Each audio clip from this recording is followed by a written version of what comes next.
Okay. Hi everyone. इस बार जो हम systems of linear equation solve करेंगे वो इनफाइनाइट सॉल्यूशन का होगा।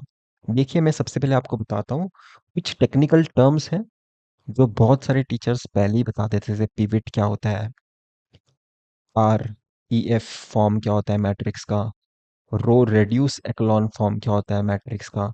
ये सारे टेक्निकल वर्ड्स पे मैं अभी ज़्यादा फोकस नहीं कर रहा, क्योंकि मैं अगर सब चीज़ तुरंत रिवील कर दूंगा तो फिर मैं टीचिंग का आर्ट प्रॉपर तरीके से यूटिलाइज नहीं कर रहा हूँ। टीचिंग एक आर्ट है। मैं चाहता हूँ कि प्रॉपर टाइम पे मैं हर चीज़ आपको बताऊँ, जब आपके लिए वो चीज़ इतना नया नहीं होगा, आपके लिए ऑब्वियस बन जाएगा। तो मैं अभी ज़्यादा टेक्निकल वर्ड्स पे नहीं जा रहा हूँ, एक प्रोसेस आपको बताऊंगा सॉल्व करने का। ठीक है, बाद में टेक्निकली वर्ड्स उन्हें एक नाम दे देंगे हम। ठीक है, सबसे पहले प्रोसेस को समझते हैं। ओके, तो अभी मैं देख रहा हूँ कि मुझे इनफाइनाइट सॉल्यूशन वाला केस सॉल्व करना है, इनफाइनाइट सॉल्यूशन वाला। तो हमारे पास दो मेथड्स हैं सर, हमारे पास दो मेथड्स हैं इसे सॉल्व करने के, मेथड वन, मेथड टू। आपका मेथड टू क्या है सर? कि आप वेक्टर स्पेस के टर्म्स में देख सकते हो कि नहीं, ये हम देखने की कोशिश करेंगे थोड़ी ही देर में। और मेथड वन क्या है सर आपका? कि आप इस पे रो ऑपरेशंस परफॉर्म करिए, रो ऑपरेशंस परफॉर्म करिए और देखने की कोशिश करिए कि आप इसे थोड़ा आसान लीनियर इक्वेशंस में कन्वर्ट कर सकते हो क्या। ठीक है, तो चलिए, मतलब आप डायरेक्टली आपके एक्स वाई जेड के वैल्यूज फाइंड कर सकते हो क्या रो ऑपरेशंस परफॉर्म करने के बाद, ये हम देखने की कोशिश करेंगे, जैसे हमने जीरो सॉल्यूशंस के लिए देखा था। तो वैसे ही हम यहाँ पे भी सबसे पहले मेथड वन को एक्सप्लोर करेंगे। किससे सर? आपके मेथड वन को। ओके, तो चलिए सबसे पहले क्या करना है, आपको आपका ए मैट्रिक्स बनाना होगा। आपका एक्स इक्वल टू बी के फॉर्म में लिखना होगा। आपका ए मैट्रिक्स क्या है? 2 1 12 1 2 9। और आपका एक्स मैट्रिक्स कैसा है? एक्स वाई जेड, ये तीन अननोन्स है मेरे पास, आप देख सकते हो एक्स वाई जेड। और आपका बी मैट्रिक्स कैसे दिखाई देगा? 1 - 1। आप देख सकते हो, ये भी आप ऑपरेशन परफॉर्म कर सकते हो। पहले मैट्रिक्स का साइज क्या है सर? मैं यहाँ पे लिख देता हूँ। आपके पहले मैट्रिक्स का साइज है 2 × 3। ठीक है, आप देख सकते हो दो रोज है ए मैट्रिक्स में, दो रोज और तीन कॉलम्स। आपके एक्स मैट्रिक्स के बारे में बताइए। एक दो तीन रोज एक कॉलम। कितने रोज सर? तीन रोज एक कॉलम। तो आप देख सकते हो ये आप ऑपरेशन परफॉर्म कर सकते हो। तो रिजल्टेंट जो मैट्रिक्स बनेगा वो 2 × 1 का होगा, जो कि आप यहाँ पे देख सकते हैं, दो रोज एक कॉलम। ओके, तो ये सही तरीका है सर जो हमने लिखा है। तो हमने क्या देखा था, इसे बार बार इस तरह से लिखने से अच्छा है कि हम इसे इस फॉर्म में लिखें। ऑगमेंटेड मैट्रिक्स बनाइए, फिर इसमें हम रो ऑपरेशंस परफॉर्म करेंगे। तो जैसे कि 2 1 12 1 2 9 1 - 1। ठीक है, ताकि हम रो ऑपरेशंस एक साथ अप्लाई कर पाए, लेफ्ट हैंड साइड में भी और राइट हैंड साइड में भी। तो सबसे पहले आपको पता होना चाहिए कि मैं क्या चाहता हूँ, कि मैं इस पर्टिकुलर पोजीशन पे वन चाहता हूँ और इस पर्टिकुलर पोजीशन पे वन चाहता हूँ। बना पाऊंगा कि नहीं बना पाऊंगा वो बात की बात है, पर इस पर्टिकुलर पोजीशन पे वन चाहता हूँ, इस पर्टिकुलर पोजीशन पे वन चाहता हूँ। और वन के ऊपर और वन के नीचे जीरो होना चाहिए सर। जैसे यहाँ पे भी जब मैं वन बनाऊंगा, वन के ऊपर और वन के नीचे जीरो होना चाहिए। ठीक है, इसे देखते हैं, आप धीरे धीरे समझोगे। देखो, जैसे सबसे पहले मैं आपको बताता हूँ, अगर मैं आपसे क्वेश्चन पूछूं कि मुझे वन बनाना है, तो सबसे आसान तरीका क्या होगा? इस रो को और इस रो को चेंज कर लीजिए। मतलब मैं क्या बोल सकता हूँ कि आपका रो वन और आपका रो टू स्वैप कर दीजिए, स्वैप, स्वैप करिए। तो स्वैप करूंगा तो क्या होगा, रो टू ऊपर आ जाएगा और आपका रो वन नीचे चला जाएगा। राइट, बहुत आसान है ये सब। ओके, तो आपका जो एक सबसे पहला गोल था वो आपने अचीव कर लिया। एक तरह से आप चाहते थे कि यहाँ पे मैं वन चाहता हूँ, वो मुझे मिल चुका है। मैंने क्या बताया था, जैसे ही आपको यहाँ पे वन मिल जाए, नेक्स्ट नेक्स्ट टास्क क्या है आपका, कि उसके ऊपर सब कुछ जीरो होना चाहिए, उसके नीचे सब कुछ जीरो होना चाहिए। उसके ऊपर तो कोई रो है नहीं, तो उसके नीचे मैं जीरो बनाने की कोशिश करूंगा। इसे मुझे जीरो बनाना है, तो इसे आप जीरो कैसे बना सकते हो? मैंने आपको बताया था, जैसे आपको रो टू के एलिमेंट को जीरो बनाना है तो आप कैसे बनाओगे? पिवेट को यूज करके तो बनाओगे, इस पिवेट को यूज करके तो बनाओगे। कैसे बनाओगे? R2 - 2 times R1। Right, 2 times R1। जैसे कि यहाँ पे मैं R2 लिख देता हूँ सबसे पहले, फिर 2 टाइम्स R1 लिखता हूँ। R2 क्या है आपका? 2 1 12 1 है। 2 टाइम्स R1 क्या होगा? अगर आप आपके फर्स्ट रो को 2 से मल्टीप्लाई करोगे तो क्या आएगा? 2 4 18 -2। अभी आपको क्या करना है सर? अभी आपको इन दोनों के बीच में सब्सट्रैक्शन परफॉर्म करना है। आप देख सकते हो सब्सट्रैक्शन परफॉर्म करना है। जब भी आप सब्सट्रैक्शन परफॉर्म करोगे तो आएगा क्या आपको आंसर? यहाँ पे 0 मिलेगा, यहाँ पे -3 मिलेगा, यहाँ पे -6 मिलेगा, यहाँ पे 3 मिलेगा, क्योंकि 1 minus of -2, right? 1 minus of -2, minus minus plus हो जाता है। ओके, तो मुझे क्या करना है? रो 2 को चेंज करना है। 1 मिनट रुकिए, 1 मिनट, ये चेंज नहीं हो रहा है पेन, थोड़ा यहाँ पे मुझे वापस से जाना पड़ेगा इसमें। ओके, अभी लिख पाऊंगा।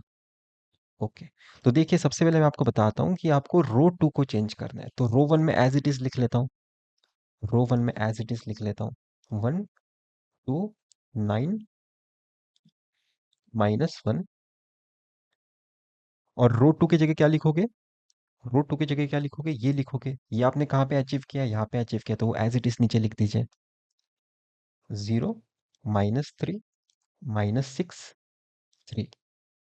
ओके, तो अभी मैं आपसे पूछता हूँ आपका नेक्स्ट टास्क क्या है सर? आप यहाँ पे 1 चाहते हो, राइट? आपका यहाँ पे आप 1 चाहते हो, तो यहाँ पे 1 कैसे बनाओगे? सबसे आसान आसान तरीका सोचिए। आप यहाँ पे 1 कैसे बनाओगे? आप बोलोगे कि R2 को मैं डिवाइडेड बाय -3 करना चाहता हूँ, ठीक है? अगर आप R2 को डिवाइडेड बाय -3 करोगे तो बनेगा क्या? यहाँ पे लिखता हूँ, रो 1 को एज इट इज लिखना है क्योंकि रो 1 में तो कुछ कर नहीं रहे हैं। 0 को -3 से डिवाइड करोगे, राइट? 0 को -3 से डिवाइड करोगे 0 आएगा, -3 को -3 से डिवाइड करोगे 1 आएगा, -6 को -3 से डिवाइड करोगे 2 आएगा, 3 को -3 से डिवाइड करोगे -1 आएगा, राइट? मेरे हिसाब से ये आप बेसिक चीज़ें समझ पा रहे हो। ओके, तो अभी आपको देखो, आपको यहाँ पे आपका पिवट मिल चुका है, यहाँ पे भी आपको जो आप 1 चाहते थे जिसे हम पिवट बुलाते हैं वो भी आपको मिल चुका है। मैंने क्या बोला था? पिवट के नीचे, पिवट के ऊपर सब कुछ 0 होना चाहिए, तो यहाँ पे नीचे तो कुछ 0 करने ऐसा है नहीं, इसे 0 बनाते हैं। इसे 0 कैसे बनाओगे? पिवट को यूज़ करके बनाओगे। जैसे अगर मुझे इसे 0 बनाना होगा तो कैसे बनाऊंगा? इस पिवट को यूज़ करके बनाऊंगा। तो चलिए बनाते हैं। मैं कैसे बनाऊंगा? मैं बोलूंगा कि चलो करते हैं R1 is equal to R1 -2 times R2, right? जब भी आप यहाँ पे 2 करोगे और इस 2 को इस 2 से सब्सट्रैक्ट करोगे तभी तो ये 0 होगा, राइट? तो मैंने क्या किया, R1 को वैसे वैसे लिखने का सोचा, -2 टाइम R2 करना चाहता हूँ, मतलब इसे 2 से मल्टीप्लाई करके सब्सट्रैक्ट करना चाहता हूँ। ठीक है, तो ये मैं यहाँ पे लिखता हूँ। आपका R1 क्या है? 129 -1। आपका 2 टाइम्स R2 क्या है? जैसे अगर आप इस सेकेंड रो को 2 से मल्टीप्लाई करोगे तो क्या आएगा? 0 को 2 से मल्टीप्लाई करोगे 0 ही आएगा, 1 को 2 से मल्टीप्लाई करोगे 2 आएगा, 2 को 2 से मल्टीप्लाई करोगे 4 आएगा, -1 को 2 से मल्टीप्लाई करोगे -2 आएगा। मैं क्या करना चाहता हूँ सर? आप देखिए, सब्सट्रैक्शन करना चाहता हूँ, राइट? तो सब्सट्रैक्शन करिए। 1 -0 1, 2 -2 0, right? 2 -2 0, 9 -4 5, -1 minus of -2, -1 minus of -2, मतलब एक तरह से -1 +2 कर रहा हूँ मैं। -1 +2 क्या होगा? 1 होगा। ठीक है, तो आपको मिल चुका है सर आपका पहला रो। अभी मुझे क्या करना है? इस पहले रो की जगह ये लिखना है। Second row as it is आप लिखोगे, पहले रो की जगह 1 0 5 1। ये आपका पहला रो आपने चेंज कर दिया। आपने इस रो की जगह ये लिख दिया क्योंकि आप पहले रो को चेंज करना चाहते थे।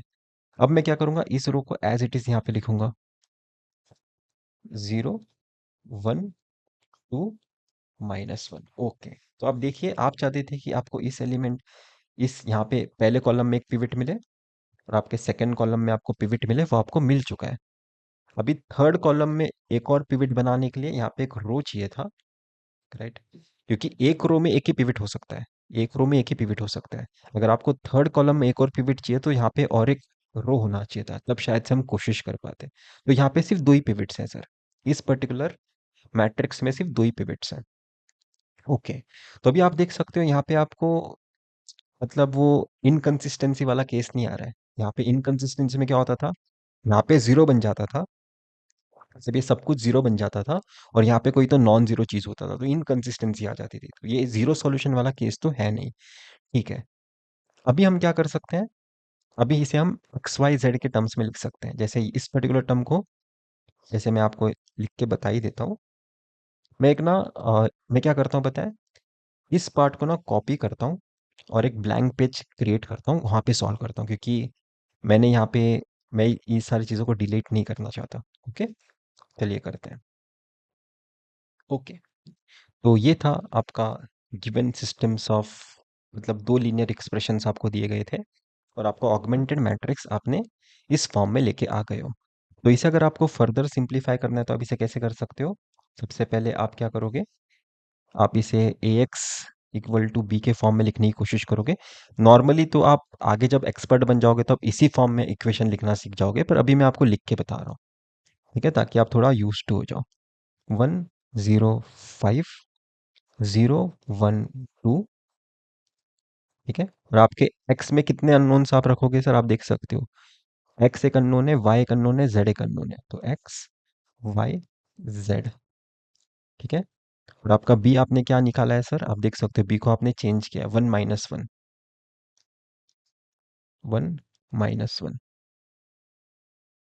ओके, वो तो लकीली ये वाला भी और ये वाला भी अभी भी सेम है, ठीक है, पर हमने इसे चेंज किया है, ठीक है, हम रो ऑपरेशंस करते आए थे। ओके, तो चलिए अभी हम एक्सप्रेशंस को लिखते हैं। अगर आप एक्सप्रेशंस को लिखोगे तो क्या आएगा, अगर आप इसे लिखना चाहते हो तो आप कैसे लिखोगे, इस वेक्टर के साथ डॉट प्रोडक्ट लोगे, राइट? तो क्या आएगा, x plus 0 y plus 5 z equal to 1। इसे आप कैसे लिख सकते हो, x plus 5 z equal to 1, ठीक है, ये आपका एक एक्सप्रेशन आ रहा है। अगर आप इस पर्टिकुलर एलिमेंट को एस्टिमेट करते तो कैसे करते हैं, इस वेक्टर के साथ डॉट प्रोडक्ट लेते हैं, तो उसे भी ले लेते हैं एक बार। 0x plus y plus 2z is equal to -1। मैंने कुछ नहीं किया है, जीरो को x के साथ मल्टीप्लाई किया, 1 को y के साथ मल्टीप्लाई किया, 2 को z के साथ मल्टीप्लाई किया, इक्वल टू -1 लिख दिया। तो अगर आप इसे फर्दर सिंप्लीफाई करोगे, आपका एक्सप्रेशन कुछ ये बनता है, y plus 2z equal to -1। Okay, तो एक एक बार आप थोड़ा यहाँ पे फोकस करिए। देखिए, आपके पास एक्चुअली क्या हो रहा है बताया, आपके पास x के लिए आपके पास एक पिवट है ऐसा आप सोचिए, y के लिए आपके पास एक पिवट है ऐसा आप सोचिए, पर z के लिए आपके पास कुछ है नहीं। मतलब इनडायरेक्टली क्या आप बोल सकते हो बताए, जैसे आप इस इन दोनों एक्सप्रेशन को कैसे लिख सकते हो बताए, इस एक्सप्रेशन को और इस एक्सप्रेशन को फर्दर कैसे लिख सकते हो, x इक्वल टू 1 - 5z ऐसा लिख सकते हो, y is equal to -1 plus 2z, right?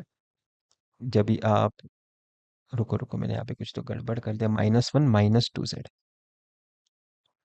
ठीक है। अब देखिए, मैंने 5z को जब राइट हैंड साइड में लेके जाऊंगा x ऐसा बनेगा, 2z को जब राइट हैंड साइड में लेके जाओगे ऐसा बनेगा, ठीक है।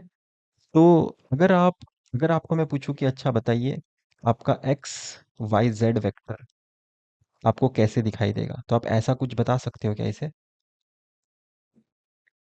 1 - 5z -1 - 2z, और आपका z की जगह आप z ही लिखोगे, ठीक है।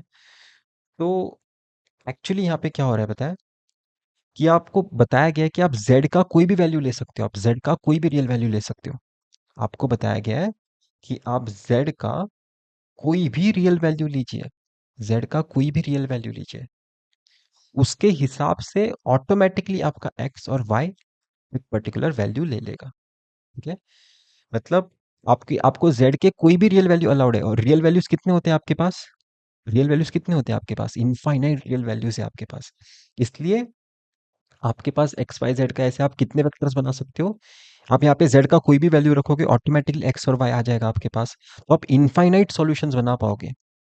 आप यहाँ पे इनफाइनाइट सॉल्यूशंस बना पाओगे। ठीक है, आप समझने की कोशिश करें हो क्या रहा है। आपको z का यहाँ पे कोई रेस्ट्रिक्शन नहीं है। z आपके लिए एक तरह से एक फ्री वेरिएबल है। इसे क्या आप नाम से बुलाते हैं बताएं हम? कि फ्री वेरिएबल है। फ्री वेरिएबल का मीनिंग क्या है? कि इसका कोई भी वैल्यू हमें अलाउड है। इसका हमें कोई भी रियल वैल्यू अलाउड है। तो जनरली हमें फ्री वेरिएबल कब मिलता है सर? जब भी हमारे पास इनफाइनाइट सॉल्यूशन वाला केस होता है। हमारे पास इनफाइनाइट सॉल्यूशन वाला केस होता है, तभी हमें फ्री वेरिएबल मिलता है। तो z का मैं यहाँ पे इनफाइनाइट वैल्यूज कुछ भी रख सकता हूँ, कुछ भी रख सकता हूँ।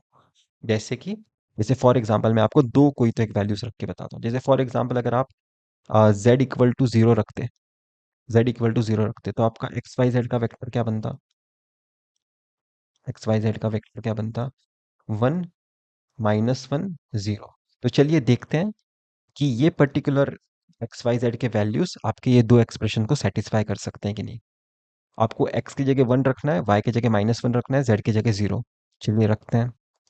x की जगह वन रखूंगा तो यहाँ पे टू आएगा, प्लस y की जगह क्या रखना है? माइनस वन रखना है, और z की जगह जीरो ही रखना है, तो इसे जीरो कर देते हैं। तो two minus of minus one क्या आएगा? वन आएगा। वही आप यहाँ पे आप राइट साइड में चाहते थे। ठीक है, पहला एक्सप्रेशन तो सेटिस्फाई हो रहा है सर। चलिए दूसरे एक्सप्रेशन को देखते हैं। x की जगह मुझे वन रखना है, प्लस टू इंटू वाई की जगह क्या रखना है सर? Minus one. तो माइनस वन रखते हैं। जेड की जगह तो जीरो ही रखना था।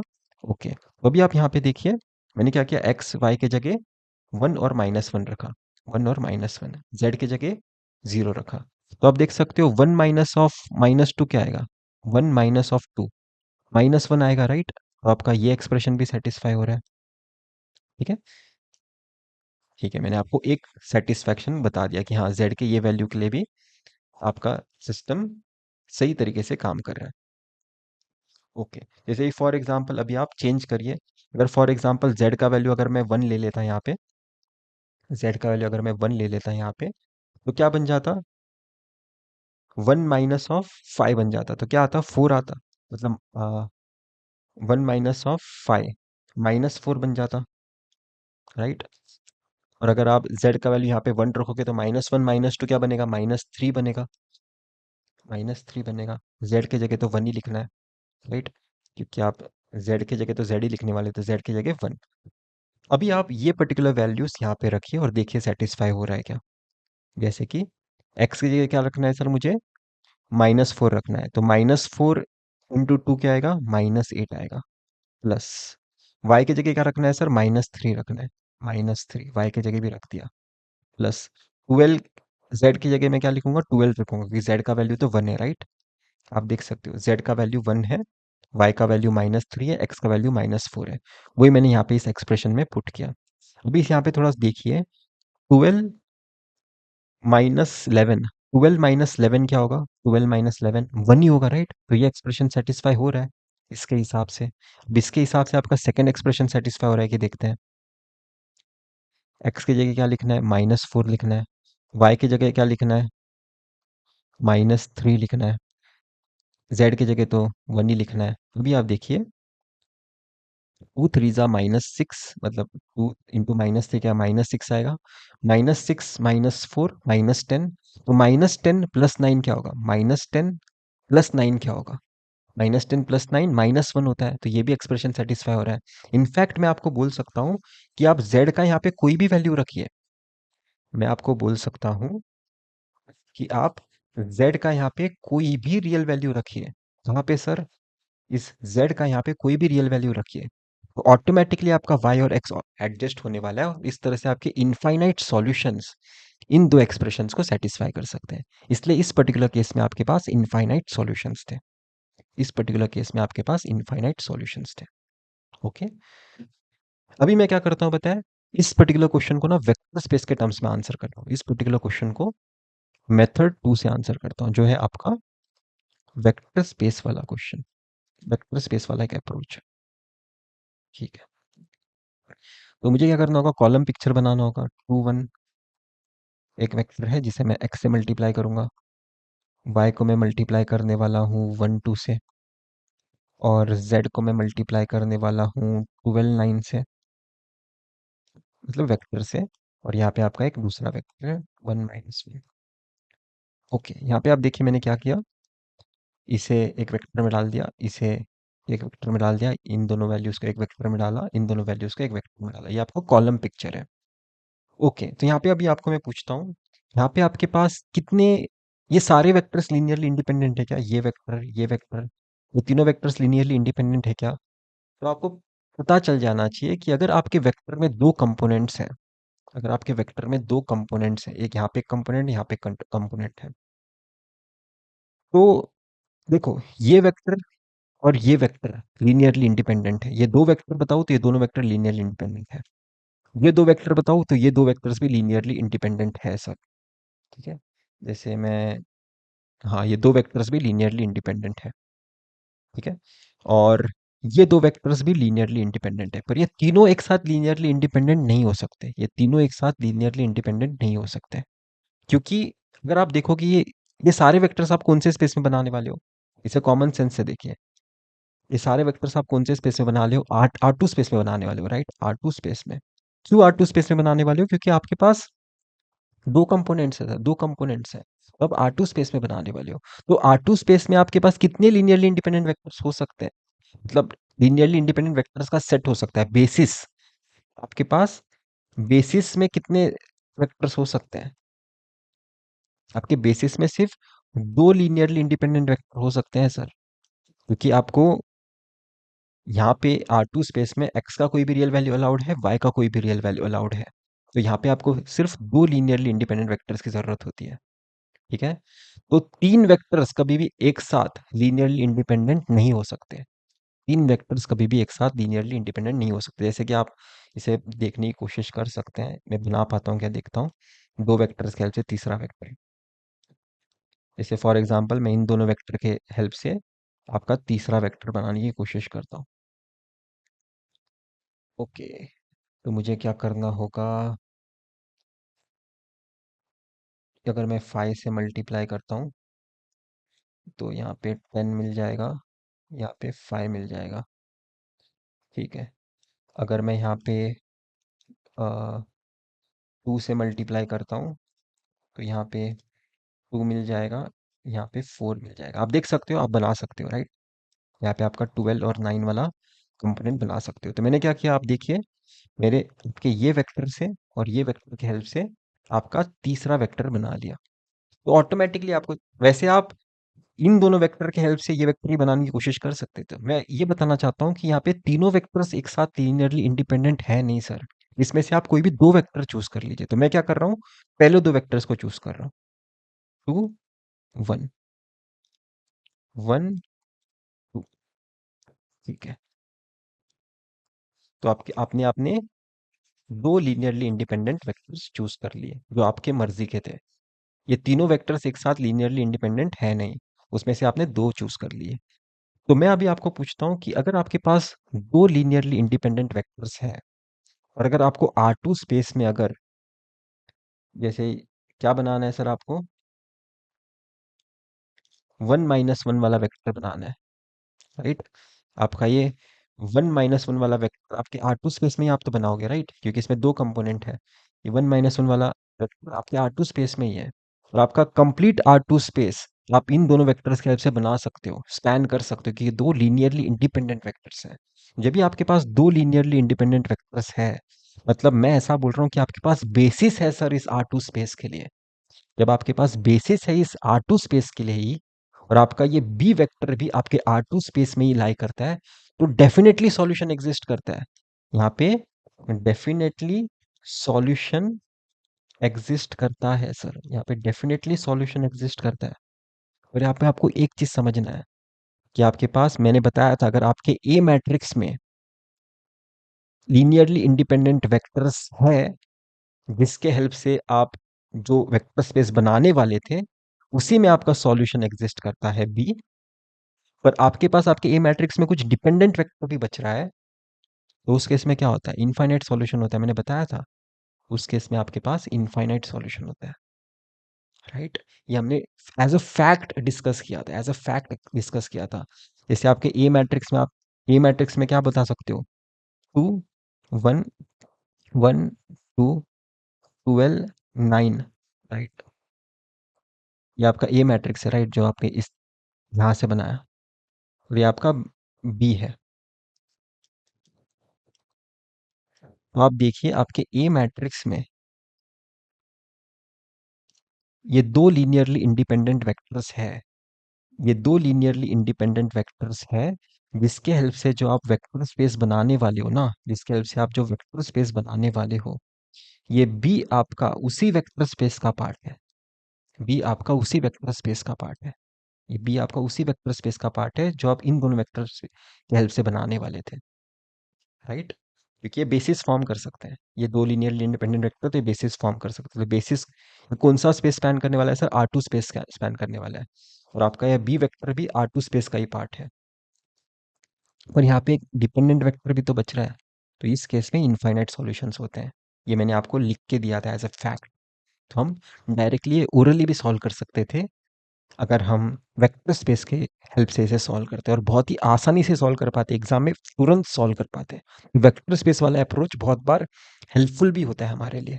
ओके। तो मैं होप कर रहा हूँ कि आप कंफ्यूज नहीं हो रहे हो, आपको मजा आ रहा होगा इस लेक्चर में।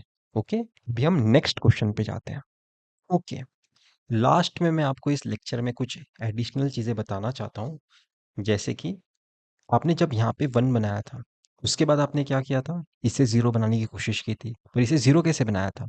इस पिवट को यूज़ करके बनाया था। फिर आपने क्या किया? आपने इसे 1 बनाने की कोशिश की थी। फिर इसे 1 बनाने के बाद आपने क्या किया? इसे 0 बनाने की कोशिश की। और इसे 0 कैसे बनाया था? इस पिवट को यूज़ करते हुए आपने इसे 0 बनाया था, राइट? अभी अगर मैं आपको बोलूँगा कि ये मेंटेन करिए और इन्हें 0 बनाइए, तो वो आप कर नहीं पाओगे। वो आप कर नहीं पाओगे। अगर आप इन्हें 0 बनाने की कोशिश करोगे, आपको यहाँ पे एक पिवट की ज़रूरत थी, पर आपके पास एक्स्ट्रा रो है ही नहीं, ठीक है? तो इसलिए आपका इसी फॉर्म में आपको रो डिडक्शन मैक्सिमम पॉसिबल है, ठीक है? इसमें मैं और डेप्थ ऐड करने वाला हूँ। ये बस सरफेस लेवल ऑफ डिस्कशन ऐसा समझिए। इसमें बहुत ज़्यादा डेप्थ ऐड करेंगे हम। पर मैं चाहता हूँ कि इतना पार्ट आप समझिए। ओके। हमने क्या किया था इसके बाद एक्स वाई जेड के टर्म्स में एक्सप्रेशन लिखा था। और बाद में हमें पता चला था कि हमारे पास जेड का कोई भी वैल्यू अलाउड है, हमें कोई भी रियल वैल्यू अलाउड है। इसलिए इनफाइनाइट सॉल्यूशंस हमें मिले थे। पर इसके बारे में मैं और ज़्यादा डिस्कशन करूंगा, इसके बारे में और ज़्यादा डिस्कशन करूंगा। हमें और बहुत कुछ डिस्कस करना है इसमें, और डेप्थ ऐड करना है। ये सिर्फ सरफेस लेवल का इंफॉर्मेशन है।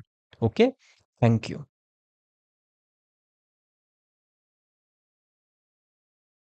ओके, अभी हम पर्टिकुलर जो क्वेश्चन सॉल्व करेंगे वो होगा यूनिक सॉल्यूशन या फिर वन सॉल्यूशन वाला केस। अभी आप यहाँ पे नोट करिए, यहाँ पे आपके पास तीन लीनियर एक्सप्रेशंस हैं, तीन लीनियर इक्वेशंस हैं। तो आपको अभी यहाँ पे system of linear equations solve करना है। आपके एक्स वाई जेड के वैल्यूज पता करने की कोशिश करनी है। इनफैक्ट ये भी हमें कमेंट करना है कि क्यों यहाँ पे यूनिक सॉल्यूशन एग्जिस्ट करता है। ओके। तो इस पर्टिकुलर क्वेश्चन को भी हम दो मेथड से सॉल्व करेंगे। तो सबसे पहले फोकस करते हैं आपके मेथड वन पे। सबसे पहले फोकस करते हैं आपके मेथड वन पे। आपका गोल क्या है सर मेथड वन में? आप आपके मैट्रिक्स को या फिर ऑगमेंटेड मैट्रिक्स को इस फॉर्म में लेके आना चाहते हो, राइट। अभी लेके आ पाएंगे कि नहीं आ पाएंगे वो हमें देखना है, पर ये हमारी कोशिश होगी, ठीक है। यहाँ पे कोई भी रियल वैल्यूज हो गए सर राइट साइड में। ओके, तो चलिए सबसे पहले आपका ये एक्सप्रेशन इस फॉर्म में लिखते हैं, ए एक्स इक्वल टू बी के फॉर्म में। जनरली ये लिखना नहीं है हमें एग्जाम में, पर अभी हम बिगनर लेवल पे हैं, इसलिए मैं लिख के बता रहा हूँ हर चीज़। तो ए मैट्रिक्स में आप क्या रखोगे सर?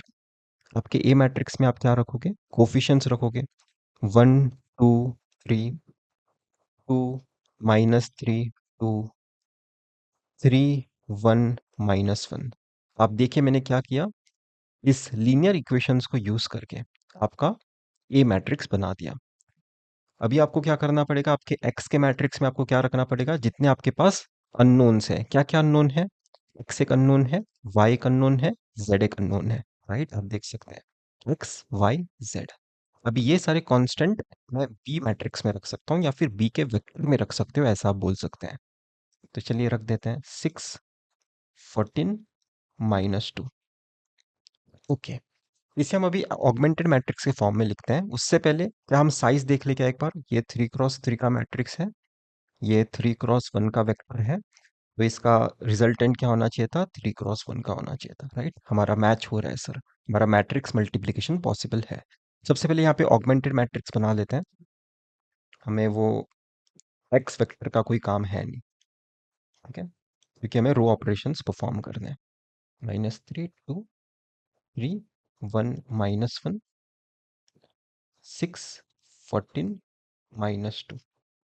ओके, अभी मुझे क्या करना है आप देखिए, आपका यहाँ पे गोल क्या है? आप यहाँ पे 1 चाहते हो, यहाँ पे 1 पहले से है, तो अभी उसके नेक्स्ट टास्क पे फोकस करते हैं। यहाँ पे मुझे नेक्स्ट उसके नीचे के 2 एलिमेंट्स 0 चाहिए, उसके ऊपर तो है नहीं कुछ, या राइट, इस 1 के ऊपर तो कुछ है नहीं, तो ये 0 बनाना चाहता हूँ, ये 0 बनाना तो चाहता हूँ। तो कैसे बनाऊंगा? यहाँ पे मैं एक साथ बनाता हूँ, ठीक है, क्योंकि अभी आपका थोड़ा एक्सपर्टीज डेवलप हो चुका होगा। आप R2 को कैसा 0 बनाओगे? पीवट को यूज करके बनाओगे। आप यहाँ पे आपका पीवट क्या है सर? यहाँ पे आप देखिए, ये पर्टिकुलर एलिमेंट आपका पीवट है, राइट? उसी को हेल्प करके, उसी को यूज करके आप 2 को 0 बनाओगे, 3 को 0 बनाओगे। तो कैसे बनाओगे? R2 = R2 - 2 टाइम्स R1 करिए, ठीक है। जैसे कैसे दिखेगा मैं आपको लिख के बताता हूँ। फर्स्ट रो वैसे के वैसे लिखता हूँ।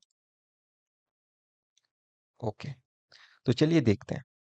जब भी मैं R2 - 2 टाइम्स R1 करूंगा, तो यहाँ पे देखो क्या होगा? 2 - 2 होगा, 2 - 2, राइट? 2 टाइम्स R1 मतलब क्या? 2 टाइम्स R1 चाहिए तो आप यहाँ पे शॉर्ट में ऊपर लिख सकते हैं, ठीक है। यहाँ पे मैं लिख देता हूँ 2 4 6 12। ओके, ये क्या है? ये ब्लू में मैंने क्या लिखा है? 2 टाइम्स R1।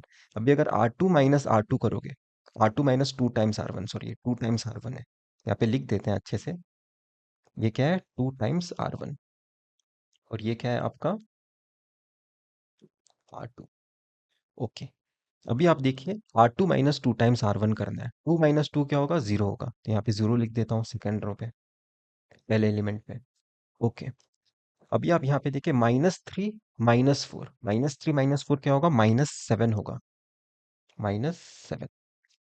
ओके, 2 -6, 2 -6 क्या होगा? -4 होगा, -4। 14 -12 क्या होगा? 2 होगा, ठीक है। तो आपने सेकंड रो के लिए कर दिया सर। अभी मैं यहाँ पे ना R3 के लिए भी लिख देता हूँ, मुझे R3 के लिए क्या करना है। चलिए ये सबसे पहले ये हटा देते हैं, क्योंकि हमारा काम करके हो चुका है। R3 के लिए मुझे क्या करना होगा? आप देखिए, इसे कैसे 0 बनाओगे? इस पिवट को यूज करके तो बनाओगे। कैसे बनाएंगे? R3 - 3 टाइम्स R1, ठीक है। तो यहाँ पे 3 टाइम्स R1 की जरूरत है, तो यहाँ पे 3 टाइम्स R1 यहाँ पे कैसे दिखेगा बताता हूँ। 3 6 9 18, राइट? अगर आप 3 से मल्टीप्लाई करोगे इस रो को, तो ये मिलेगा, राइट? 3 1 ज़ा 3, 3 2 ज़ा 6, 3 3 ज़ा 9, 3 6 ज़ा 18। ओके, मुझे क्या करना है? R3 - 3 टाइम्स R1 करना है। R3 क्या है सर? आपका थर्ड रो, ये आपका थर्ड रो। तो चलिए परफॉर्म करते हैं। 3 - 3 क्या होगा? 0 होगा। 1 - 6 क्या होगा? -5 होगा। -1 -9 क्या होगा? -1 -9 -10 होगा। -2 -18 क्या होगा? -20 होगा। ओके, अभी मेरा ये पर्टिकुलर टास्क करके हो चुका है, तो ये हटा देते हैं। ओके, तो आपने ये पर्टिकुलर कॉलम अचीव कर लिया सर, ये पर्टिकुलर कॉलम अचीव कर लिया, यहाँ पे आप देख सकते हैं। इसके बाद आपका टास्क क्या होता है? ये 1 अचीव करने का। तो इसे 1 अचीव करने के आपके पास मल्टीपल वेज है। जैसे आप क्या कर सकते हो, इस सेकंड रो को डिवाइडेड बाय -7 करने की कोशिश कर सकते हो, डिवाइडेड बाय -7। पर आपका कॉमन सेंस बताएगा, चलो इसे डिवाइडेड बाय 7 करूंगा तो ठीक है, यहाँ पे तो 1 मिल जाएगा डिवाइडेड बाय -7 करने पे। पर 4 डिवाइडेड बाय 7, 2 डिवाइडेड बाय 7, मुझे कैलकुलेटर की जरूरत पड़ेगी। तो मैं क्या आपको एक उससे आसान तरीका बताता हूँ। देखिए मैं क्या बोलूंगा, सबसे पहले ऐसा काम करिए कि आपके सेकंड रो को और थर्ड रो को ना इंटरचेंज करिए। ये एक्सपर्टीज जब ये अचीव करोगे ना आप, तभी आप डिसीजन ले पाओगे कि इसे डिवाइडेड बाय -7 करना भी रॉन्ग नहीं है। यहाँ पे अगर आप डिवाइडेड बाय -7 करोगे ताकि यहाँ पे 1 बनाओ, कोई रॉन्ग नहीं है सर। वो भी एक मेथड से आपको वही आंसर मिलेगा जो इवेंचुअली हम अराइव करने वाले हैं। पर मेरे पास थोड़ी एक्सपर्टीज है, तो मैं थोड़ा आसान रास्ता अपना रहा हूँ। मैं क्या बोल रहा हूँ कि सेकंड रो को और थर्ड रो को इंटरचेंज करिए। तो उसके बाद आपका मैट्रिक्स कैसे दिखाई देगा मैं आपको बताता हूँ। 1 2 3 6। मुझे क्या करना है, थर्ड रो यहाँ पे रखना है। -5 -10 -20 0 -7 -4। ये करने का मुझे एडवांटेज क्या मिला मैं आपको बताता हूँ। अभी मैं करूँगा कि मेरे मैं सेकंड रो को क्या देखूंगा, सेकंड रो को मैं डिवाइडेड बाय -5 करना चाहता हूँ। मैं क्या कर रहा हूँ, मैं अपने सेकंड रो को डिवाइडेड बाय -5 करना चाहता हूँ। आपको लगा कि अरे ये तो थोड़ा ज़्यादा लंबा रास्ता हो गया। और अभी आप देखिए, अगर मैं इसे इस पर्टिकुलर रो को डिवाइडेड बाय -5 करूंगा, यहाँ पे 2 आ जाएगा। मतलब ये कैलकुलेशन मेरे लिए बहुत आसान है, राइट? ओरली मैं सॉल्व कर पा रहा हूँ, इसलिए मैंने ये चीज़ की। ओके, तो यहाँ पे आपका इस तरह से मैट्रिक्स दिखेगा, मैं आपको बताता हूँ। सबसे पहले आप सिर्फ आपके रो 2 पे करने वाले हो सारी चीज़ें, तो रो 1 रो 3 एज इट इज लिख लेते हैं। 1 2 3, ये आपका पहला रो लिख लिया। थर्ड रो लिखता हूँ -7 -4। ठीक है, मैंने क्या किया, पहला row third row as it is लिख दिया, क्योंकि जो भी करना है सेकंड रो पे करना है। तो अभी सेकंड रो पे मुझे क्या करना है, डिवाइडेड बाय -5। तो डिवाइडेड बाय जब -5 करोगे, यहाँ पे 0 ही होगा, यहाँ पे 1 आ जाएगा, यहाँ पे 2 आ जाएगा, यहाँ पे 4 आ जाएगा, राइट? तो मैं ओरली सॉल्व कर पाया सर, ये काम मैं ओरली सॉल्व कर पाया। ओके, अभी आपका नेक्स्ट काम क्या होगा, यहाँ पे तो आपको 1 मिल गया है, तो इस पिवट के ऊपर, इस पिवट के नीचे 0 बनाना है, राइट? कैसे बनाओगे, जैसे मैं आपको बताता हूँ कैसे बना सकते हैं हम। मैं क्या करूँगा, सबसे पहले ना सबसे पहले मैं यहाँ के 2 को हटाता हूँ, यहाँ के 2 को हटाता हूँ। यहाँ इसे भी हटा सकते हैं, चलो इसे हटाते हैं। कैसे हटाओगे, R3 is equal to R3 plus 7 times R2। ठीक है, मैं क्या करूँगा, इन दो रोज को ऐड करना चाहता हूँ। तो ऐड करने पे 0 अगर मैं चाहता हूँ, तो मुझे क्या करना पड़ेगा, इसे 7 से मल्टीप्लाई करना पड़ेगा, तो भी मैं कर रहा हूँ। चलिए लिखते हैं, पहला रो वैसे के वैसे लिखते हैं, और आपका सेकंड रो भी वैसे के वैसे लिखते हैं, और आपका थर्ड रो अभी लिखते हैं। यहाँ पे तो 0 ही होगा, क्योंकि इन दोनों को अगर आप कुछ भी मल्टीप्लाई करके ऐड करोगे 0 ही आएगा। -7 प्लस 7, राइट? जैसे आपका 7R2 कैसे दिखाई देगा मैं आपको बताता हूँ। 7R2 आपको आपका कैसा दिखाई देगा, 7R2 यहाँ पे लिख रहा हूँ। 0 7 7 2 ज़ा 14, 7 4 ज़ा 28। ओके, अभी आपको क्या करना है, R3 प्लस 7R2 करना है। 0 प्लस 0 करोगे 0 ही आएगा, -7 प्लस 7 करोगे 0 आएगा। ठीक है, -4 प्लस 14 करोगे तो क्या आएगा, 10 आएगा।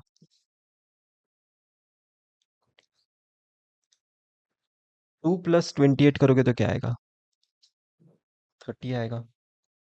ओके, तो आपने ये पर्टिकुलर टास्क कर लिया है, तो ये भी हटा देते हैं। ओके, अभी आप देखिए, अभी आपके पास क्या टास्क हो सकता है। आप सोच सकते हैं कि चलो इसे 0 बनाता हूँ, इसे 0 बनाता हूँ। इसे 0 कैसे बनाओगे, इसे यूज़ करके बनाओगे। तो चलिए बनाते हैं। वो पर्टिकुलर काम मैं अभी यहाँ पे लिख रहा हूँ, ठीक है? यहाँ पे लिख रहा हूँ, लेफ्ट साइड में। मुझे क्या करना होगा, मुझे R1 के बारे में सोचना है। मैं कैसे कर सकता हूँ, R1 माइनस 2 टाइम्स R2 कर सकता हूँ, क्योंकि आपका एक कॉमन सेंस होगा, राइट? अगर आप इस अगर आप इस पिवट के ऊपर वाले को 0 बनाना चाहते हो, किसके हेल्प से बनाओगे, इसके हेल्प से बनाओगे। तो अगर मैं इसे -2 से मल्टीप्लाई करूंगा और तब मैं ऐड करूंगा 2 के साथ, तब 0 बनेगा, राइट? तो यहाँ पे मैं -2 टाइम्स R2 कैसे दिखाई देगा बता देता हूँ। ठीक है, 2 टाइम्स R2 सबसे पहले लिख देते हैं। 0 2 4 8। ठीक है। आप क्या करना चाहते हो, एक तरह से देखिए, R1 - 2 टाइम्स R2 करना चाहते हो। मैंने क्या किया, R2 को 2 से मल्टीप्लाई किया, तो ये मुझे नंबर्स मिलेंगे। 0 को 2 से मल्टीप्लाई करोगे 0 मिलोगे, 1 को 2 से मल्टीप्लाई करोगे 2 मिलेगा, 2 को 2 से मल्टीप्लाई करोगे 4 मिलेगा, 4 को 2 से मल्टीप्लाई करोगे 8 मिलेगा। तो 2 टाइम्स R2 मैंने प्रोड्यूस कर लिया है। मुझे क्या करना है, R1 - 2 टाइम्स R2, मतलब ये रो माइनस येलो वाले नंबर्स को माइनस करना है। जैसे मैं करके बताता हूँ। और वो किसके लिए करने वाले हो सर, रो 1 पे रखने वाले हो जो भी रिजल्ट आएगा, राइट। जो भी आपका रिजल्ट आता है ये करने पे, वो आप रो 1 पे रखना चाहते हो, मतलब इसके जगह पे वो रखना चाहते हो। तो 1 - 0 क्या आएगा, 1 ही आएगा। 1 - 0 तो 1 ही आएगा। 2 - 2 क्या होगा, 0 होगा। 3 - 4 क्या होगा, -1 होगा। 6 - 8 क्या होगा, -2 होगा। ठीक है, तो आपका हो गया सर। बाकी क्या, अभी आपको क्या करना है, ये रो 2 रो 3 एज इट इज यहाँ पे लिखना है। तो चलिए लिख देते हैं, 0 1 2 4 0 0 1 0 30। तो अभी मैं क्या करता हूँ पता है, इस पर्टिकुलर पिक्चर को कॉपी करता हूँ नेक्स्ट पेज में, ताकि हम इसे और भी सिंप्लीफाई करके यहाँ तक पहुँच सके। हमें यहाँ तक पहुँचना है, राइट। अभी तक हमने ये अचीव किया, ये अचीव किया, अब ये अचीव कर सकते हैं कि नहीं, हमें कोशिश करनी है। तो चलिए कोशिश करेंगे।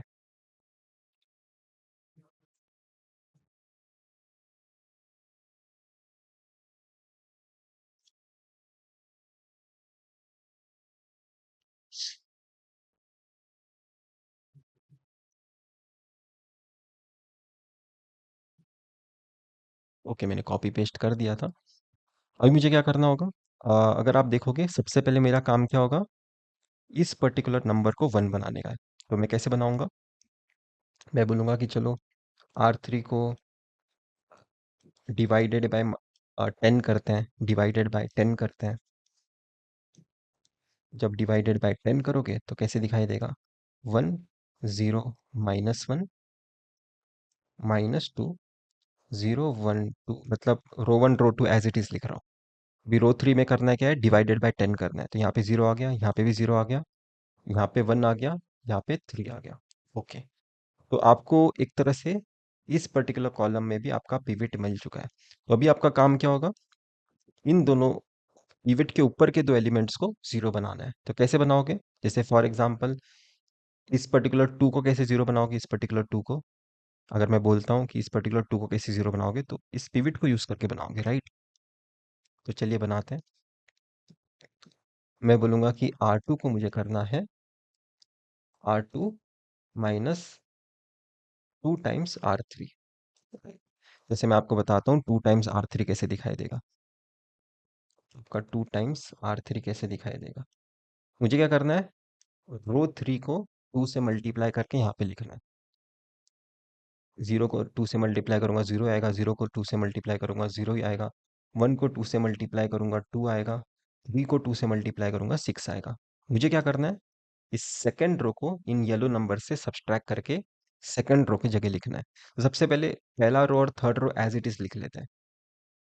पहला रो 1 0 - 1 - 2, थर्ड रो भी एज इट इज लिख लेता हूँ, 0 0 1 3।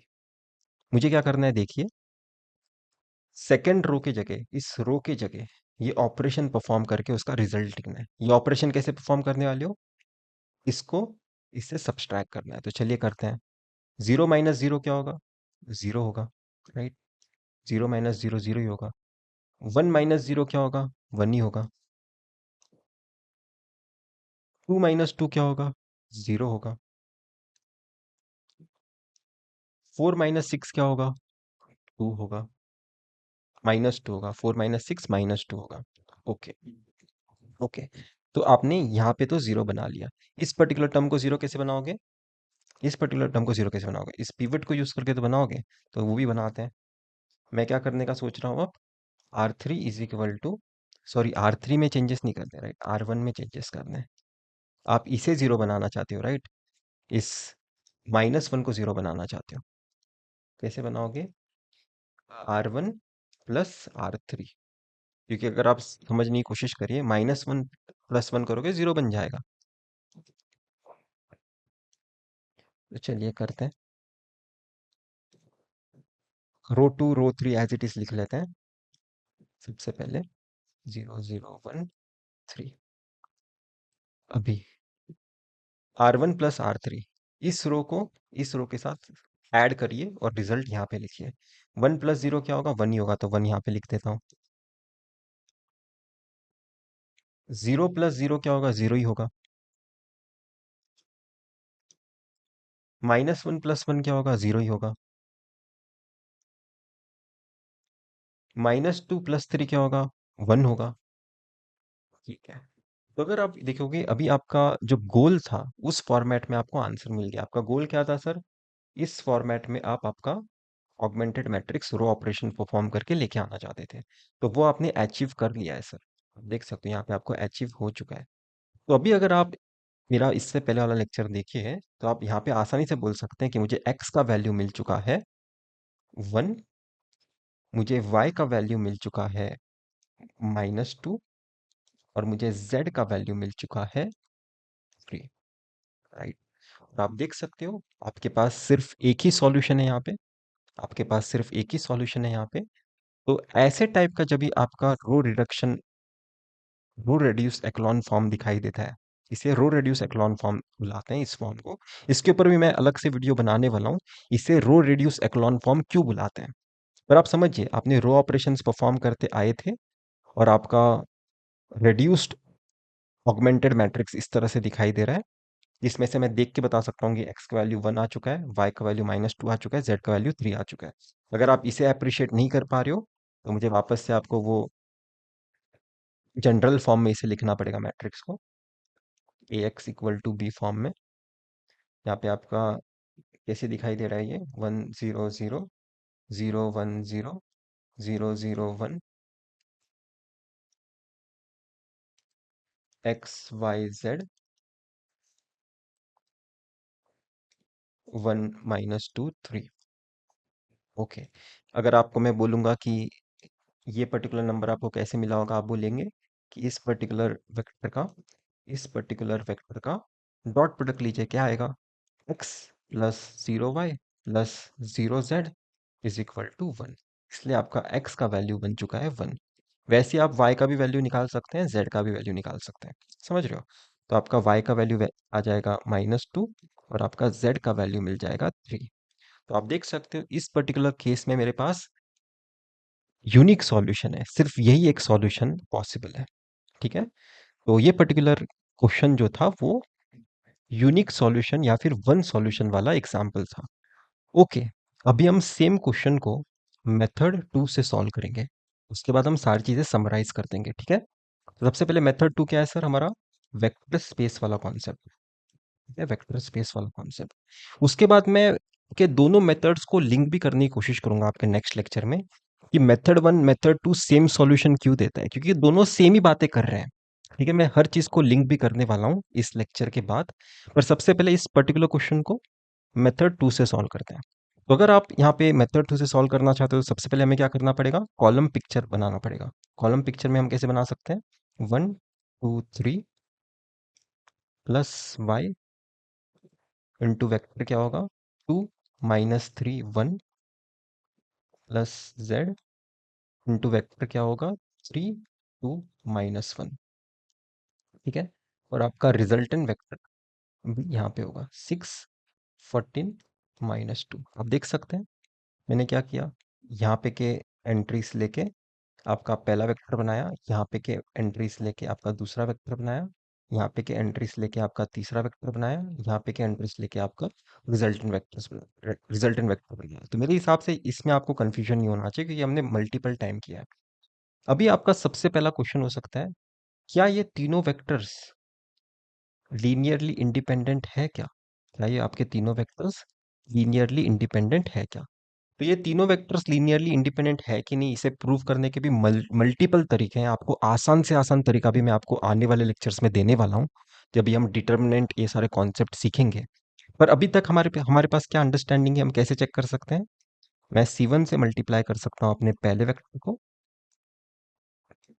और मैं C2 से मल्टीप्लाई कर सकता हूँ अपने दूसरे वेक्टर को,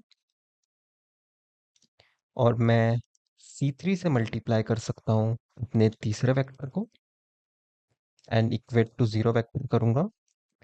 अगर मेरा आंसर मतलब अगर मुझे पता चलता है कि मेरा C1 equal to C2 is equal to C3 is equal to zero, सिर्फ यही ओनली सॉल्यूशन पॉसिबल है। ठीक है, सिर्फ यही एक पॉसिबल है सॉल्यूशन। ठीक है, मैं क्या बोल रहा हूँ, जब भी आप इस पर्टिकुलर C1 C2 C3 का वैल्यू फाइंड करने की कोशिश करोगे और आपको पता चलता है कि ये सिर्फ तभी पॉसिबल है जब भी C1 C2 C3 का वैल्यू जीरो हो, तब आप बता सकते हो कि हाँ, मेरे तीनों वेक्टर्स लीनियरली इंडिपेंडेंट है।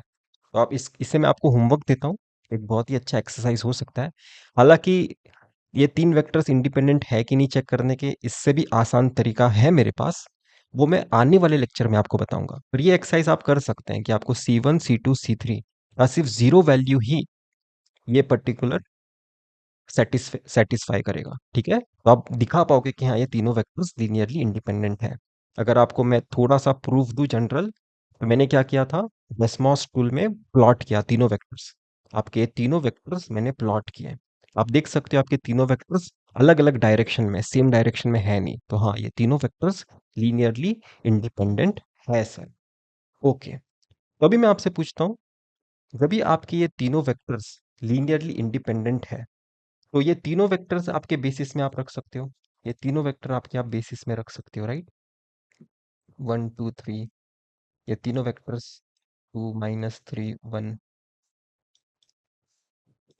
3 2 - 1। ठीक है, तो इस बेसिस से जो आप आपका वेक्टर स्पेस बनाओगे, इस बेसिस से जो आपका वेक्टर स्पेस बनाओगे, वो क्या होगा सर, कंप्लीट R3 स्पेस। आपका कंप्लीट R3 स्पेस। और मैं आपसे पूछता हूँ, आपका ये जो बी है, वो आर थ्री में का ये कोई एक वेक्टर होगा। R3 स्पेस में ऐसा एक वेक्टर बनाने का क्या ही प्रॉब्लम है, वेक्टर आप आराम से बना सकते हो R3 स्पेस में। तो आपका सॉल्यूशन, आप बता सकते हो कि हाँ, मेरा सॉल्यूशन R3 स्पेस का पार्ट है, तो डेफिनेटली सॉल्यूशन एग्जिस्ट करता है। डेफिनेटली सॉल्यूशन एग्जिस्ट करता है। ठीक है, और यूनिक सॉल्यूशन आप कैसे बता सकते हो, आप ऐसे बता सकते हो कि आपके पास तीन वेक्टर्स थे सर, V1 V2 V3। आपके पास ए मैट्रिक्स से आपको सिर्फ तीन ही वेक्टर्स मिल सकते थे, और तीनों के तीनों वेक्टर्स लीनियरली इंडिपेंडेंट निकले। तीनों के तीनों वेक्टर्स लीनियरली इंडिपेंडेंट निकले। इसलिए इस पर्टिकुलर केस में आपके पास यूनिक सॉल्यूशन है सर। सबसे पहले आपने क्या बताया, कि सॉल्यूशन एग्जिस्ट करता है। कैसे बताया, क्योंकि आपका बी इस वेक्टर स्पेस का पार्ट है। ठीक है, आपके ए मैट्रिक्स में जो भी वेक्टर्स थे, उसके हेल्प से जो आपने बेसिस बनाया था, ये बेसिस जिस वेक्टर स्पेस को स्पैन करेगा, उसी वेक्टर स्पेस का पार्ट आपका बी भी है, तो डेफिनेटली सॉल्यूशन एग्जिस्ट करता है। ठीक है, यूनिक सॉल्यूशन कैसे बताया, क्योंकि आपके ए मैट्रिक्स में सिर्फ तीन ही वेक्टर्स थे और तीनों के तीनों लीनियरली इंडिपेंडेंट है। ये तीनों के तीनों वेक्टर्स आपके बेसिस में थे, इसलिए इस पर्टिकुलर केस को हम यूनिक सॉल्यूशन देखते हैं। राइट, ये मैंने आपको समराइज किया था अपने इनिशियल लेक्चर्स में। राइट, तो मेरे हिसाब से ये पर्टिकुलर चीज भी आपको अप्रिशिएट करने के लिए डिफिकल्टी नहीं हुआ होगा। और अभी हम समराइज करते हैं चीजों को थोड़ा। ठीक है, फिर बाद में अभी मैं क्या करूंगा, सिर्फ मेथड वन को समराइज करूंगा। इसके बाद अभी मैं सिर्फ मेथड वन को समराइज करने वाला हूँ। मेथड टू को समराइज करने के लिए वापस से आपको एक नेक्स्ट लेक्चर भी मिलेगा। ठीक है, चलिए, इसे हम थोड़ा समराइज करते हैं, इसे अभी हम थोड़ा समराइज करते हैं। तो आपके पास, अगर आपने देखे होंगे, आपके पास तीन टाइप के मैंने सॉल्यूशंस आपको एक्सप्लेन किए थे। ये पर्टिकुलर सॉल्यूशन है ऐसा, जब भी फॉर्म ऑफ आपको मैट्रिक्स मिलता है, ऑगमेंटेड मैट्रिक्स। ठीक है, ये ऑगमेंटेड मैट्रिक्स है सर। मैंने रो ऑपरेशंस परफॉर्म करने के बाद मुझे कुछ ऐसा मिला है, ऐसा आप सोचिए, रो ऑपरेशंस परफॉर्म करने के बाद। तो ये पर्टिकुलर केस मुझे नो सॉल्यूशन का मिला था। क्यों, क्योंकि अगर आप यहाँ पे देखेंगे, यहाँ पे आप इनडायरेक्टली क्या बता रहे हो, यहाँ पे आप इनडायरेक्टली क्या बता रहे हो, जैसे अगर इसे हम थोड़ा अच्छे से लिखिए,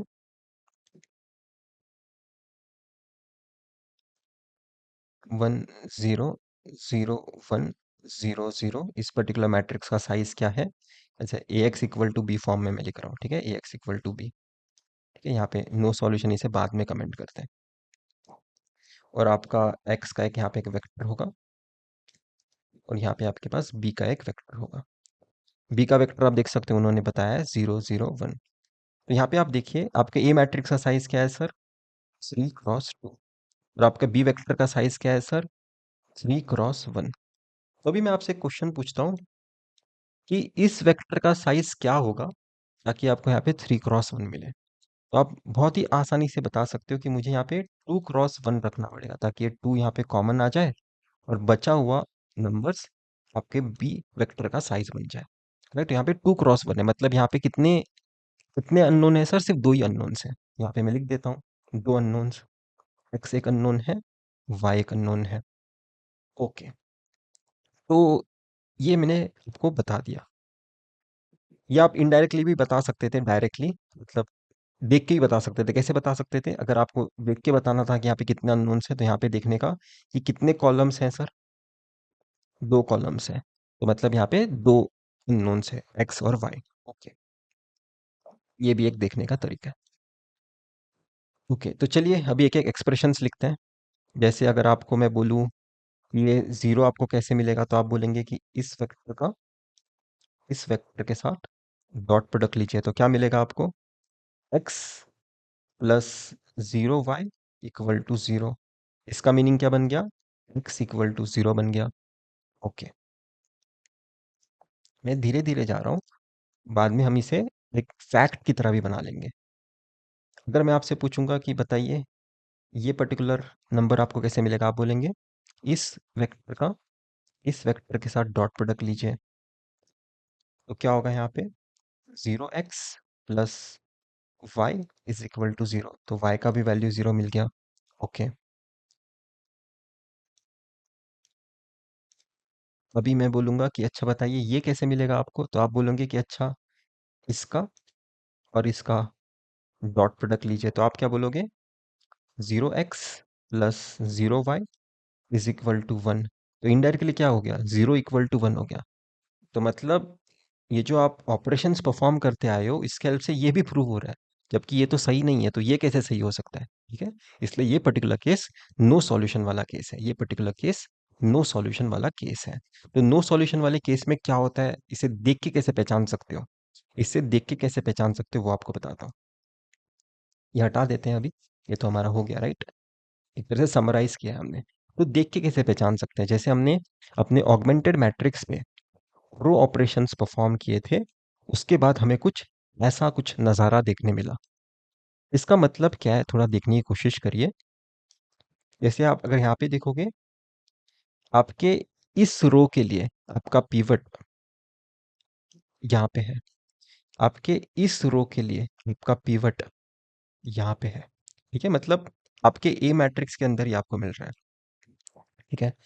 और अगर मैं आपको बोलूंगा आपका इस रो के लिए पिवट कहाँ पे है, वो आपको बी में जाके मिल रहा है। ऐसा पर्टिकुलर केस जब होता है ना, तब आपका नो सॉल्यूशन मिलता है आपको। मैं इसे बहुत अलग अलग तरह से पढ़ाने वाला हूँ, no solution, unique solution, infinite solution. पर ये एक देखने का ये भी एक तरीका है। आप यहाँ पे देखिए, पहले रो का पिवट आपको कहाँ पे मिल रहा है, यहाँ पे मिल रहा है। सेकंड रो का पिवट आपको कहाँ पे मिल रहा है, यहाँ पे मिल रहा है। थर्ड रो का पिवट आपको ए में नहीं मिल रहा है सर, बी में जाके मिल रहा है। ये पर्टिकुलर केस जो होता है नो सॉल्यूशन वाले केस में ही पॉसिबल है। ऐसा पर्टिकुलर ऑब्जर्वेशन आपको सिर्फ और सिर्फ नो सॉल्यूशन में मिलेगा, ठीक है।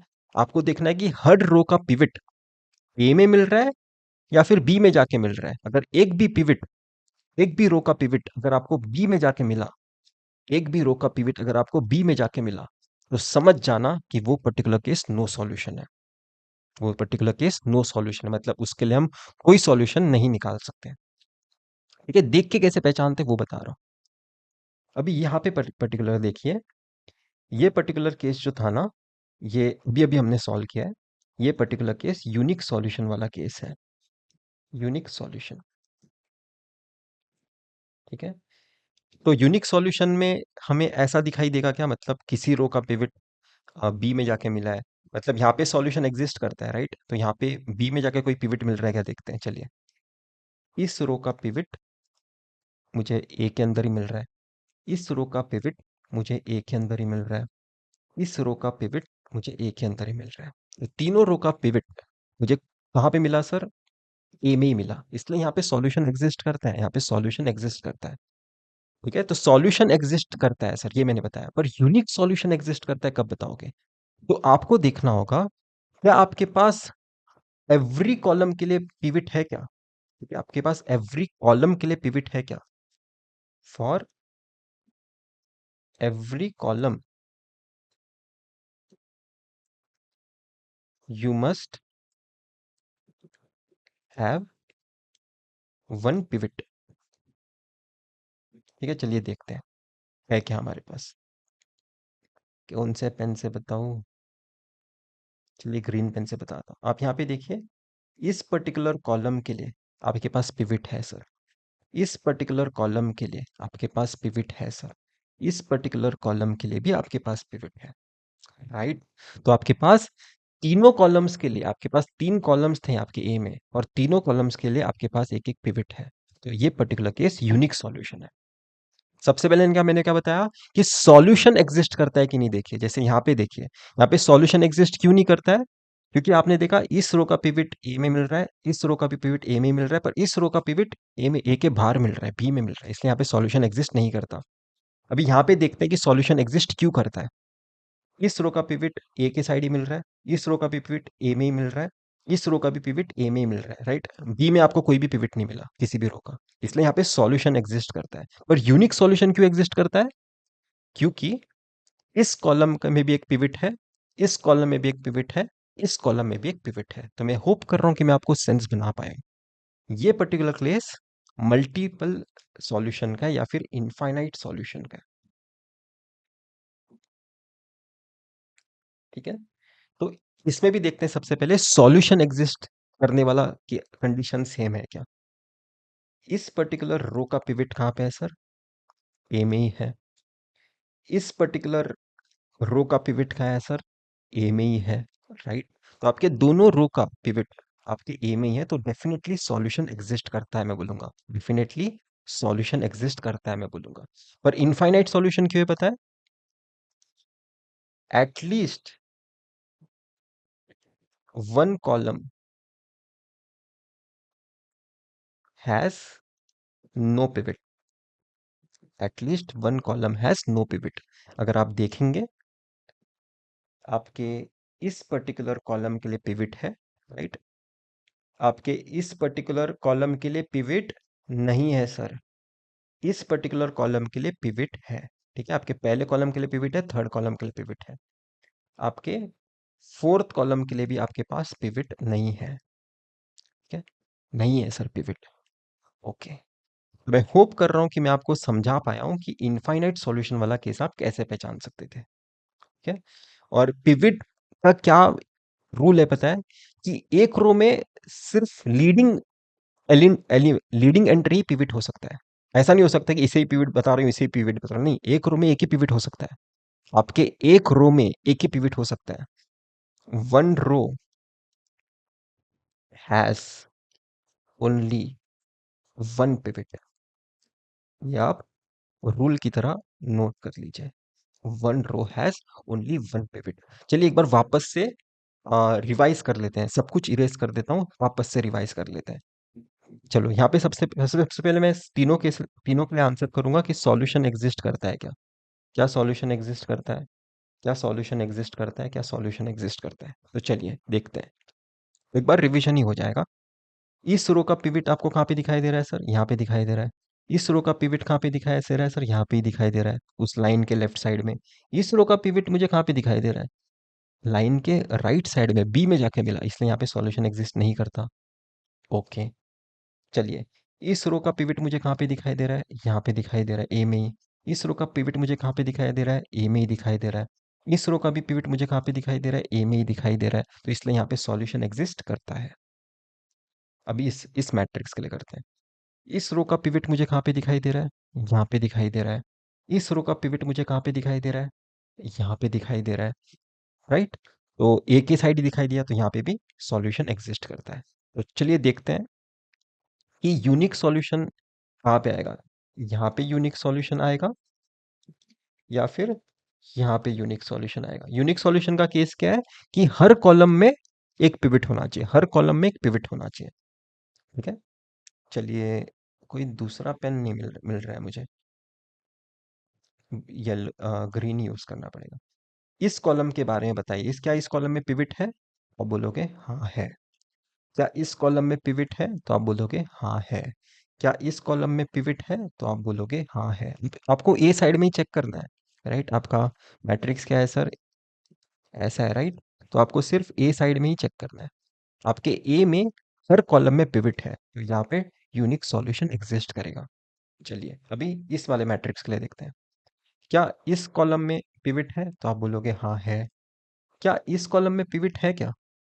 तो आप बोलोगे नहीं है। क्या इस कॉलम में पिवट है? हाँ है। क्या इस कॉलम में पिवट है? तो आप बोलोगे नहीं है। तो इसलिए यहाँ पे यूनिक सॉल्यूशन नहीं सर, यहाँ पे इनफाइनाइट सॉल्यूशन एग्जिस्ट करता है। तो मेरे हिसाब से अभी आपको क्रिस्टल क्लियर हो चुका होगा पिक्चर, क्योंकि ये कहानी बताने के लिए मैंने बहुत बार सोचा है, तो आपको क्रिस्टल क्लियर पिक्चर मिल चुका है। अभी मैं बहुत सारे टेक्निकल टर्म्स डिस्कस करूंगा जो आपको पहले से मैंने इन शॉर्ट बताए हुए हैं, और मैं बता रहा हूँ ये सॉल्यूशन वाला जो केस है ना, unique unique solution, no solution, infinite solution, जब भी हम रैंक ऑफ अ मैट्रिक्स देखना शुरू करेंगे ना, इसे वापस से मैं डिस्कस करूंगा किसी अलग तरीके से, आप सोचोगे। ओके, तो मैं होप कर रहा हूँ ये आपको मजा आया होगा करके। Thank you.